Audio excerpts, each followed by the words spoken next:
नमस्कार। बड़ी बहस मध्य प्रदेश में आपका बहुत स्वागत है और मैं हूं आप सभी के साथ सृष्टि राय। इंदौर में 20 मई को मुख्यमंत्री डॉक्टर मोहन यादव की अध्यक्षता में कैबिनेट की बैठक होगी और इस बैठक में कई अहम प्रस्तावों पर मुहर भी लग सकती है। ये बैठक प्रशासनिक, सांस्कृतिक और विकासात्मक दृष्टि से बेहद ही महत्वपूर्ण है। इंदौर के लिए महत्वपूर्ण मानी जा रही है। देवी अहिल्याबाई की 300वीं जयंती के मौके पर राजवाड़ा के पैलेस में बैठक करने का फैसला लिया गया। कैबिनेट की बैठक के लिए अलग अलग विभाग तैयारियों में पूरी तरीके से जुटा हुआ है। ये पहला मौका है जब इंदौर शहर में कैबिनेट बैठक होने जा रही है। बैठक में देवी अहिल्याबाई होलकर की 300वीं जयंती पर भोपाल में 31 मई को आयोजन होने वाली कार्यक्रम पर चर्चा होगी। इस कार्यक्रम में प्रधानमंत्री नरेंद्र मोदी शिरकत करेंगे, जिसकी तैयारियां भी जोरों शोरों से जारी है। मंगलवार को होने वाली कैबिनेट की इस बैठक में मालवा की अद्भुत संस्कृति का अंदाज देखने को मिलेगा। बैठक के बाद मुख्यमंत्री सहित मंत्रिमंडल के सभी मंत्रियों को जो भोजन परोसा जाएगा वो शाही अंदाज में होगा। मालवा की संस्कृति की झलक तो दिखेगी ही, साथ ही भोजन में दाल बाटी चूरमा, मावा बाटी, कारी पानी और चाट सहित अन्य शाही पकवान परोसे जाएंगे और जिस अंदाज में भोजन परोसा जाएगा वो भी पूरी तरीके से शाही है। आज इसी मुद्दे पर चर्चा करेंगे और हमारे साथ कुछ मेहमान भी जुड़ेंगे, लेकिन उससे पहले बैठक को लेकर के मुख्यमंत्री डॉक्टर मोहन यादव का बयान सुनाते हैं।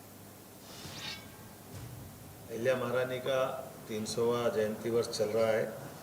ऐसे में अहिल्या माता के लिए बीते पूरे वर्ष हमने अलग अलग प्रकार से कार्यक्रम किए थे। 20 तारीख को इंदौर में राजवाड़ा के अंदर जिस राजवाड़े का निर्माण कार्य होलकर महाराज मल्लाराव जी ने प्रारंभ किया था, जिसका पूरा करने का काम अहिल्या माता जी ने किया था, उसी राजवाड़े में हम कैबिनेट का उनके सम्मान में आयोजन करने जा रहे हैं। मध्य प्रदेश सरकार की ओर से पहली बार इंदौर के अंदर राजवाड़े में कैबिनेट होगी। उस कैबिनेट में राज्य के हितैषी निर्णय तो लिए ही जाएंगे। मैं मान के चलता हूँ कि वो सच्चे अर्थ में हमारी अहिल्या महारानी की स्मृति का दिवस रहेगा, जब तिथि के हिसाब से उनका जन्म जयंती वर्ष है, साथ ही साथ उनका विवाह वर्ष भी 20 मई को है और एक और बात मल्लाराव होलकर जी की भी पुण्यतिथि उसी दिन है।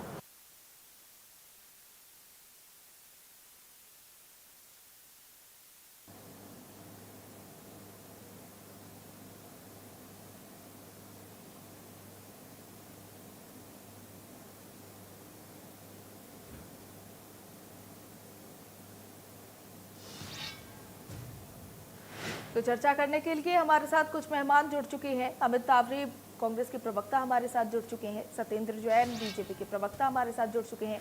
आप दोनों का बहुत स्वागत है। अमित जी, आपका रुख कर लेती हूँ, क्योंकि जिस तरीके से ये कार्यक्रम करवाया जा रहा है, कैबिनेट बैठक पहली बार इंदौर में होना, राजवाड़े पैलेस में इस तरीके का आयोजन करना, कैसे देखते हैं? पहली प्रतिक्रिया आपकी। देखिए, ये प्रथम दृष्टया देखने में तो बहुत अच्छी बात है, लेकिन दरअसल दिक्कत ये है कि माँ अहिल्या का जो जीवन है, उनसे हमें जो प्रेरणा मिलती है वो त्याग और बलिदान की मिलती है। लेकिन हम ये देख रहे हैं कि पिछले लगभग 20 साल से मध्य प्रदेश में भारतीय जनता पार्टी की सरकार है और उस इंदौर की धरती पर चाहे पेंशन घोटाला हुआ हो या अनेकों ऐसे उदाहरण हैं जहाँ पे भ्रष्टाचार का पर्याय बन चुकी है वहाँ की स्थानीय सरकार, नगर निगम की हम बात करें या तमाम विभागों की बात करें, तो ये उनकी कथनी और करनी में अंतर स्पष्टतः दर्शाता है। बात दरअसल ये है कि भारतीय जनता पार्टी महापुरुषों के नाम पर जनता की जो मूलभूत समस्याएं हैं उन पर इनको सरकार को ध्यान देना चाहिए।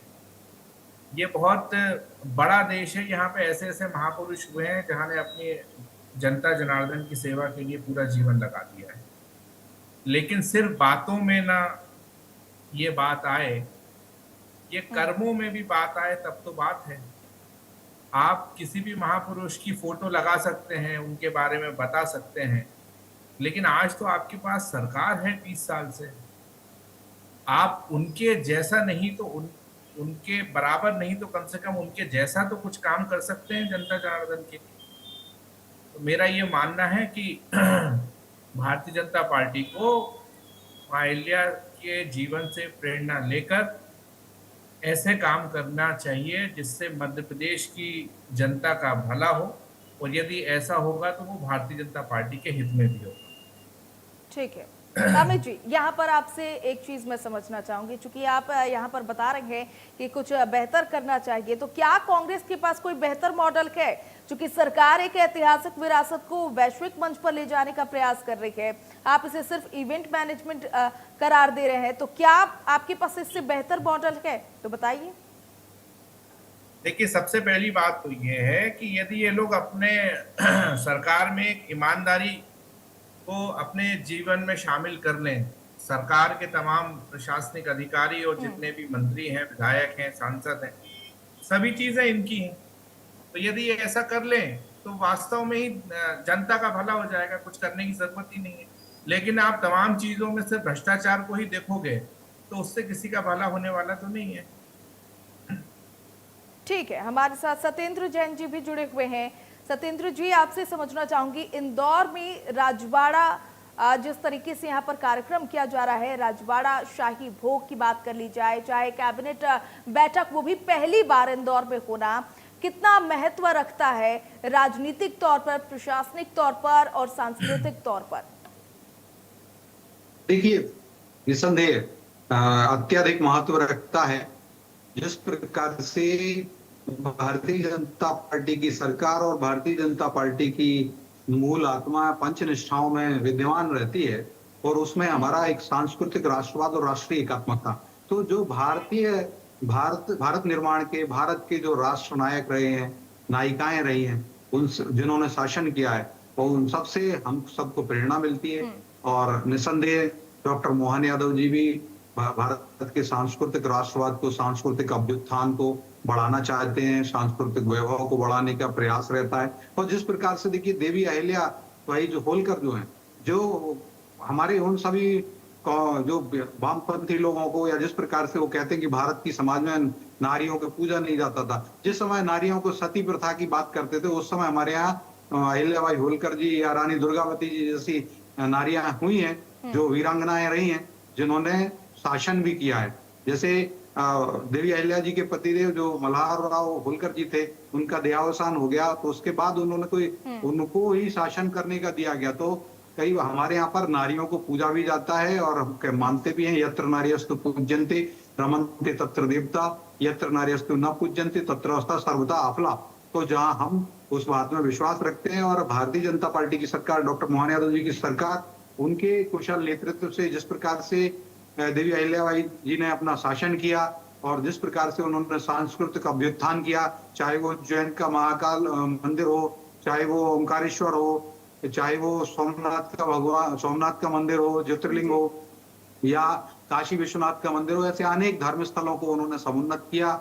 उन्होंने उनका जल संसाधनों के ऊपर जल प्रबंधन भी स्तुत्य है। उनका वित्त प्रबंधन, जिस प्रकार से उन्होंने चिटनीस की स्थापना की, चिटनीस के क्या काम होंगे, फडणवीस क्या करेंगे, ऐसे वित्त प्रबंधन का जो काम किया। इसी प्रकार से जो उन्होंने उस समय उद्योग धंधों को बढ़ाया और वस्त्र उद्योग को बढ़ाया, जिसमें महेश्वर की साड़ी आज हम देखते हैं वो विश्व के अंदर मान्य है, महेश्वर की साड़ी। तो महेश्वर की कला को, जो वस्त्र उद्योग को, उसको निखारा। कृषि की बात करें तो कृषि का भी उन्नयन किया, सिंचाई के साधनों की भी उन्होंने बढ़ाया था। और जो कृषि में जो उससे फलोद्यान होते थे, तो जैसे एक अगर 10 बीघा की फसल किसान उगाता है बगीचे में, तो 1 बीघे की जो फसल है, जो भी फल होते थे, वो शासन के लिए दिए जाते थे। उससे शासन जो राजस्व मिलता था वो शासन को चलाने में रहता था। उनकी न्यायशीलता भी बड़ी अनुकरणीय है। उन्होंने कई बार ऐसे प्रसंग आए कि अपने पुत्र ने अगर गलती की तो उनके पुत्र को ही उन्होंने दंड दिया, उन्होंने अपने भतीजे को भी दंड दिया। और उनकी जो सामरिक शक्ति थी, जो उनकी सैन्य शक्ति थी, वह भी अभिनंदनीय है, स्तुत्य है, प्रेरक है। और डॉक्टर मोहन यादव जी निसंदेह उनके इन सभी गुणों से प्रेरणा लेकर के, आप चाहे महिला सशक्तिकरण की बात करें तो नारी सशक्तिकरण की वो प्रतीक हैं। आज हम देखें तो मध्य प्रदेश में लगभग 1.25 करोड़ माताओं बहनों को हम प्रति माह 1250 रुपए दे रहे हैं। अभी 24 से ज्यादा किस्त हम दे चुके हैं, और लगभग 35,000 करोड़ रुपए की राशि, 500 रुपए 450 रुपए का गैस सिलेंडर की राशि भी जाती है, वह भी हमने दी है। और लगभग 48 लाख से ज्यादा हमने लाडली लाडली बेटियां बनाई हुई हैं, हमारी लाडली लक्ष्मी है, उनका भी हम रजिस्ट्रेशन, उनको भी हमने कराए। लिंगानुपात भी मध्य प्रदेश में बढ़ा है, तो महिला सशक्तिकरण की प्रतीक है। डॉक्टर मोहन यादव जी उसको बढ़ा रहे हैं। ठीक है सिंचाई की सत्येंद्र क्षमता जी। जो 7 लाख हेक्टेयर ठीक है, हमारे साथ जितेंद्र लगभग यादव 60 वरिष्ठ लाख हेक्टेयर पत्रकार के भी जुड़ आसपास चुके हो रही हैं। है। जितेंद्र जी, उसको आपका बहुत स्वागत है। यादव जी ने बढ़ाया। ठीक है सत्येंद्र जी। जितेंद्र जी, आपका रुख करना चाहूंगी, जिस तरीके से इंदौर में पहली बार कैबिनेट बैठक बुलाई गई है और ऐसे में राजवाड़ा पैलेस में इस बैठक को करवाया जा रहा है, शाही अंदाज वहां पर देखने को मिलेगा, सांस्कृतिक धरोहर वहां पर देखने को मिलेगी, किस तरीके से आप देखते हैं, प्रशासनिक दृष्टिकोण से कैसे समझते हैं? जी देखिए, इसके दोनों ही तरह के पहलू हैं। सकारात्मक पहलू भी है और थोड़ा सा चिंता का एक विषय भी है, क्योंकि इंदौर जो है आप जानते हैं करीब 21 से 22 लाख जो है व्हीकल के पंजीयन के साथ में सबसे अधिक व्हीकल वाला जो है ये इंदौर जो है शहर है, और यहाँ यातायात के हालात किसी छुपे हुए नहीं है। सकारात्मक पहलू इसका यह है कि ठीक है, औद्योगिक वर्ष मना रहे हैं, कुछ औद्योगिक घोषणाएं होने की पूर्ण संभावनाएं हैं, और इंदौर से ये घोषणाएं होगी इस बाबत जो है सूत्र बता रहे हैं कि उद्योग को लेकर जो है कुछ नई सौगातें मुख्य बैठक के बाद में घोषणा कर सकते हैं। उत्साह का विषय है, चटाचौंध का विषय है ये, लेकिन थोड़ा सा शासन प्रशासन को इस बात का ख्याल रखना चाहिए कि बेहद व्यस्तम एरिया या क्षेत्रों में जो है शुमार राजवाड़ा, वहाँ का जो है जनसामान्य, वहाँ का जो है व्यापार व्यवसाय और तमाम इंदौर की नब्ज जो है राजवाड़ा को कहा जाता है, ये आगामी आयोजन की वजह से जो है प्रतिकूल रूप से प्रभावित रहेगा। अब इसको कैसे मैनेज करते हैं, स्थायी नागरिक तो पूरा सहयोग कर रहे हैं, खुश भी हैं और अपने अपने व्यापार कर जो है चिंतित भी हैं। शासन प्रशासन इसको कैसे मैनेज करता है, अब ये देखना जो है दिलचस्प होगा।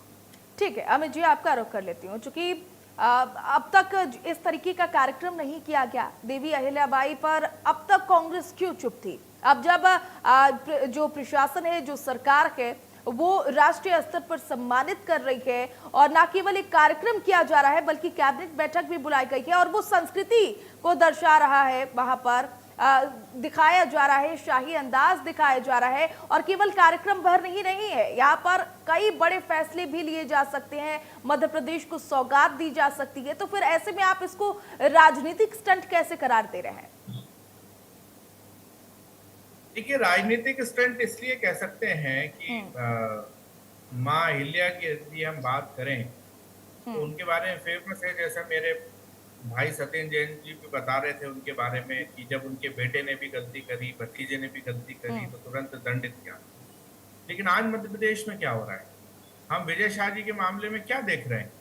आप देखिए कि इतनी बड़ी बात बोलने के बाद भी हमारी देश की वो बहादुर बेटी का इतना अपमान करने के बाद उस मंत्री को अभी तक पद पे बने रहने दिया गया है।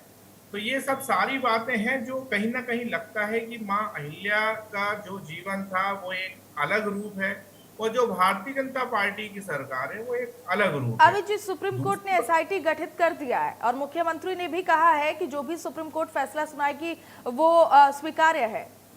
ऐसा नहीं है कि सरकार पीछे हट रही है। नहीं, देखिए, सरकार तो इस मामले में शुरू से पीछे हटी है। इसमें तो इन लोगों ने आंखें बंद कर ली थी। वो तो एमपी हाई कोर्ट के जो जस्टिस हैं हमारे श्रीधरन साहब का, उन्होंने स्वतः संज्ञान लिया। और मध्य प्रदेश के इतिहास में ये पहली बार है जब किसी मंत्री को गटर छाप मंत्री कहा गया हो और उसके बाद एफआईआर के लिए कहा गया हो, और एफआईआर के बाद भी ये कहा गया हो कोर्ट ने कि आपकी मंशा इसमें स्पष्ट नहीं है, आप मंत्री को बचा रहे हो। तो इतना सब होने के बाद भी मेरा ये मानना है ये देश की सेना से जुड़ा मामला है, तो भारतीय जनता पार्टी क्यों नहीं मां अहिल्या से प्रेरणा लेकर ये बोल सकती थी कि हम विजय शाह जी को बर्खास्त कर रहे हैं या फिर हम उनका इस्तीफा ले रहे हैं। जब न्यायालय से कोई निर्णय आएगा, यदि उनके पक्ष में आ गया तो उनको वापस मंत्री बना देंगे, और यदि नहीं आया तो वो अपने पद पर नहीं बने रहेंगे। आखिर ऐसी कौन सी योग्यता है विजय शाह जी में जो इतना बड़ा अपमान करने के बाद भी, पहली बार ऐसा मामला नहीं है, 2013 में भी इस तरीके की बात बोल चुके हैं। वो लगातार ऐसे बयान देते हैं वो, जिससे मध्य प्रदेश का सर जो है पूरे देश में शर्म से नीचे हो जाए। उसके बाद भी भारतीय जनता पार्टी कांग्रेस के प्रवक्ता भी अछूते नहीं है। यदि उनको पहली बार में दंड दे दिया जाता तो मध्य प्रदेश के उप मुख्यमंत्री जगदीश देवड़ा जी इस तरह का बयान नहीं देते कि सेना जो है वो नतमस्तक है मोदी जी के सामने। तो जब इस तरीके की सारी बातें सामने आती हैं तो भारतीय जनता पार्टी की कथनी करनी में साफ अंतर दिखता है और ये स्पष्ट समझ में आ जाता है कि ये हर काम सिर्फ राजनीति के उद्देश्य से करते हैं। दूसरी बात, इंदौर में इतनी समस्याएं हैं, हम ये उम्मीद करेंगे एक सकारात्मक विपक्ष होने के नाते कि इस कैबिनेट के बाद, हालांकि बहुत सारी वहां तो नगरीय प्रशासन मंत्री कैलाश विजयवर्गीय खुद आते हैं, महापौर रहे हैं, वो राष्ट्रीय महासचिव रहे हैं, पहले भी मंत्री रहे हैं, अब भी मंत्री हैं, पहले भी नगरीय प्रशासन मंत्री थे 20 साल पहले, अभी भी हैं। लेकिन इंदौर का क्या भला उपाय है? अभी जितेंद्र यादव जी ने बताया, ट्रैफिक की बात करें या दूसरे क्षेत्रों में बात करें, तो जब आप इतने लंबे समय में जनता आपको चुन रही है, उसके बाद भी आप कोई काम नहीं कर पा रहे हो, यानी कि आप महापुरुषों के जीवन का जो उनकी उनसे जो प्रेरणा लेना चाहिए। अमित जी, कांग्रेस के प्रवक्ता का भी अगर हिस्ट्री निकाला जाए तो वो भी बहुत खास और साफ नहीं रहा है, वो भी बहुत मर्यादित नहीं रहे हैं, और ऐसा तो नहीं है। खैर, मैं उनका पक्ष नहीं ले रही हूँ, लेकिन मैं ये कह आप मुझे बताइए, जवाब दे दूं मैं पक्ष नहीं ले रही हूँ, मैं बस ये कह रही हूँ कि सुप्रीम कोर्ट ने एसआईटी गठित कर दिया है और इस पूरे मामले को लेकर के जांच भी की जा रही है, और मुख्यमंत्री ने भी साफ कह दिया है कि जो भी फैसला होगा वो स्वीकार्य है। ठीक है, जितेंद्र जी, आपका रुख कर लेती हूँ, आप बीच में कुछ कहना चाह रहे थे, फिर सत्येंद्र जी के पास आएंगे। जी देखिए, विजय शाह वाले मामले पे निश्चित तौर पर भारतीय जनता पार्टी का, संगठन का और सत्ता का ही जो है बहुत कोई सकारात्मक और कोई जिम्मेदार सत्ता पक्ष का संगठन होने का जो है अब तक किरदार सामने नहीं आया है। ये जो कहा जा रहा है बार बार और भ्रमित किया जा रहा है बार बार कि हम लोग जो है कोर्ट के फैसले से के अनुसार जो है अपनी कार्रवाई करेंगे, ये बिल्कुल ही जो है बेहुदा बात है। अभी तक आपको जानकारी होगा कि जो वीडियो विजय शाह का जो सामने आया था, जिसमें उन्होंने आपत्तिजनक, विवादित और मैं तो कहूँगा बदजुबानी जो उन्होंने की थी, उस वीडियो के जो है परीक्षण के लिए उसको लेबोरेटरी तक नहीं भेजा गया है।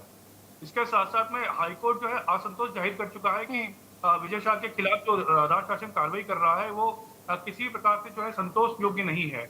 आज सुप्रीम कोर्ट ने भी जो है अपनी चिंताएं जाहिर कर दी। किसी भी कोर्ट के द्वारा ये तय करना कि उनको मंत्री पद पे रखना है नहीं रखना है, ये कोर्ट का विषय नहीं है। ये विषय जो है पूरी तरह से निष्पक्षता के आधार पर भाजपा संगठन का और जो है सत्तासीन भारतीय जनता पार्टी का, केंद्र और राज्य का है।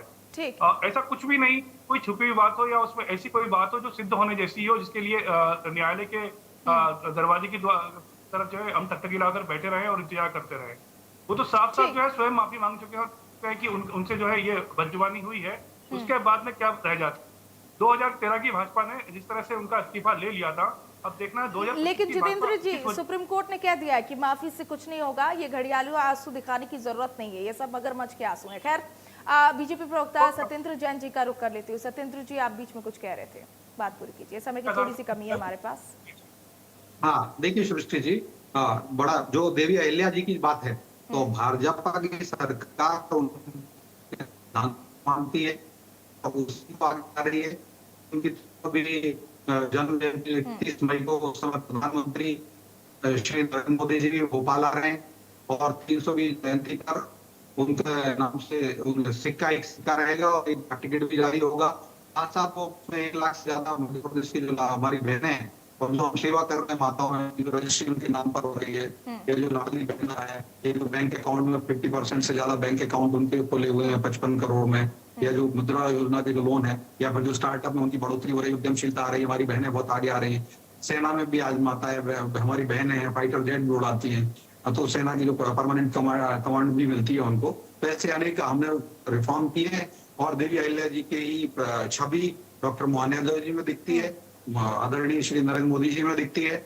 और मैं कहूं कि वर्तमान युग में जिस प्रकार से ये जो पर्याय हैं, महाराजा विक्रमादित्य के, देवी अहिल्या जी के, रानी दुर्गावती जी के, महाराजा छत्रसाल जी के, राजा भोज जी के, इनके जो गुणों के जो सम्मिश्रण जो मिलता है वो डॉक्टर मोहन यादव जी में है। और जो बात कह रहे हैं, देखिए सुप्रीम कोर्ट के अंदर विजय शाह जी का विषय चल रहा है, एसआईटी गठित हुई है। मुझे लगता है ऐसे अनेक लोग हैं कांग्रेस में। अगर सेना का अपमान राहुल गांधी जी ने किया, उन्होंने चीन के समय कहा, गलवान के समय पे, कि भारत की सेना चीन की सेना से पिटती रही, तो हमारी सेना का अपमान है। लेकिन कांग्रेस ने कभी क्षमा नहीं मांगी, राहुल गांधी जी ने कभी क्षमा नहीं मांगी। सिद्धारमैया मुख्यमंत्री अभी कांग्रेस के कर्नाटक से, वह भी कहते हैं वॉर नहीं होना चाहिए। उनके मंत्री कहते हैं कि वहां पर धर्म पूछ करके नहीं मारा गया, पहलगाम में जो हमारे भारतीयों को मारा गया है उनको धर्म पूछ के नहीं मारा है, जबकि सभी जो पीड़ित हैं उन्होंने बताया। तो मुझे लगता है कांग्रेस को उन सबसे भी त्याग पत्र लेना चाहिए। लेकिन कांग्रेस जो है इसमें भी शत्रुमुर्ग की तरह व्यवहार करती है। सभी के साथ एक जैसा व्यवहार करना चाहिए। कांग्रेस के एक मंत्री हैं जो हिमाचल प्रदेश से आते हैं, वो भी कहते हैं कि आज पूरा विश्व भारत के ऊपर थूक रहा है। तो अब इसमें थूकने वाली बात कहाँ से आती है? तो जिस प्रकार से अजय यादव हैं, कांग्रेस के अध्यक्ष हैं उत्तर प्रदेश से, वो भी कहते हैं कि राफेल कुछ नहीं है, राफेल दिखा रहे थे खिलौना। और आज देखिए भारत के एयर डिफेंस सिस्टम हो या राफेल हो या S-400 हो, सुदर्शन 400 हो, ये सब ने जो दिखाया और किस प्रकार से ब्रह्मोस ने जाकर के पाकिस्तान के एयर जो बेस है उनके, वो एयरबेस 12 दर्जन ने 11 के 11 ध्वस्त कर दिए। आतंकियों को 100 से ज्यादा आतंकियों को मार डाला गया। उनको उनके जो 11 से ज्यादा अड्डे जो थे उनको नेस्तनाबूद कर दिया।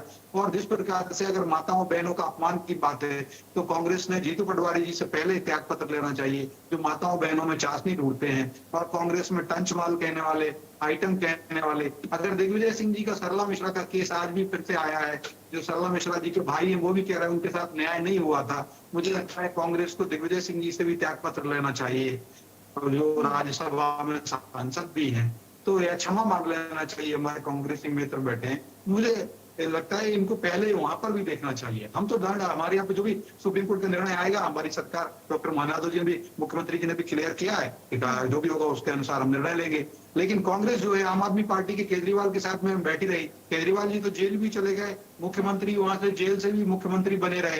तो कांग्रेस अपने साथ के मित्रों को, अपने गठबंधन में जो लोग होते हैं उनकी तरफ जेल जो गए, चारा खा गए लालू यादव जी, उन सब के साथ में तो कांग्रेस रहती है और आंखें बंद कर लेती है। सिर्फ सिलेक्टिव होने का काम कांग्रेस करती है। मुझे लगता है कांग्रेस को पहले अपने मुख्यमंत्री सिद्धारमैया जी पे या उनके जो मंत्री हैं उन पर, या हिमाचल प्रदेश के मंत्री हैं उन पर, या राहुल गांधी जी को भी त्यागपत्र या क्षमा मंगवा लेना चाहिए, क्योंकि उन्होंने भी सेना का अपमान किया। या जीतू पटवारी जी ने भी हमारी बहन बेटियों का अपमान किया है। और इसी प्रकार से अगर बात करें नेता विपक्ष हैं उमंग सिंगार जी, उनके बंगले पर जो बात हुई और उनकी जो सत्येंद्र जी, उन लोगों ने किया, इसका मतलब ये नहीं कि उसमें बाकी लोग भी कर सकते हैं, उसका मतलब बिल्कुल भी नहीं है। और अगर गलत शब्दों का इस्तेमाल किया जाता है तो माफी जरूर मांगनी चाहिए। और मुझे लगता है कि नेताओं को बहुत ही सचेत होना पड़ेगा और अपने शब्दों को बहुत ही सोच समझकर उसका इस्तेमाल करना होगा, क्योंकि जनता सुनती है, पब्लिक सुनती है वो जो भी कहते हैं और उन पर ये शोभा नहीं देता। खैर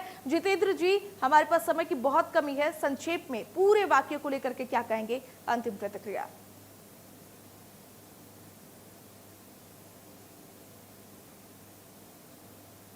जितेंद्र जी, आप अपने आप को अनम्यूट कीजिए। सत्येंद्र जैन जी कह रहे हैं कि कांग्रेस ने तब किया था, उससे पहले किया था, इन्होंने किया था, उन्होंने किया था। एक्चुअली कांग्रेस ने किया था इसलिए वो सत्ता से बाहर है। और सारे के सारे जो बयान जिनकी बारे में बात कर रहे हैं उसमें सेना का या देश का अपमान जैसी कोई बात नहीं है। किसी कोर्ट ने जो है उस मामले के अंदर किसी नेता को जो है देशद्रोह का बयान का जो है कसूरवार प्राथमिक दृष्टि से नहीं माना है। ये मामला बिल्कुल अलग है। और यहाँ अबाउट अवॉर्डरी करना कि आपने किया है तो हम भी कर सकते हैं। देखिए जीतू पटवारी जी ने एक और कहा था, माताएं पुरुष जो होता है वो 200-500 पुरुष दारू पी के सो जाता है, माताएं 200-500 रुपए लेके पोलके में रख लेती हैं। तो मुझे लगता है जीतू पटवारी जी को आज इस बात पर भी क्षमा मांग लेना चाहिए। आपको भी इस बात का समर्थन करना चाहिए, क्योंकि वो भी इंदौर से आते हैं और इंदौर में कैबिनेट हो रही है। अगर देवी अहिल्या की कुछ भी गुण अगर जीतू पटवारी जी में है तो उनको पहले क्षमा मांग लेना चाहिए। पार्टी की विचारधारा की तुलना नहीं की जा सकती है ना, अब तो अनुशासित पार्टी है।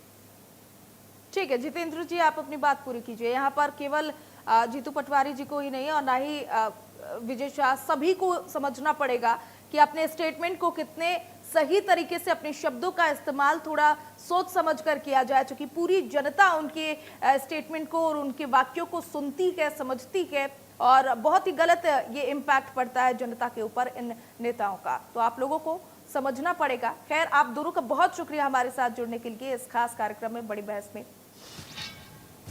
तो फिलहाल के लिए बड़ी बहस में मेरे साथ बस इतना ही। नमस्कार।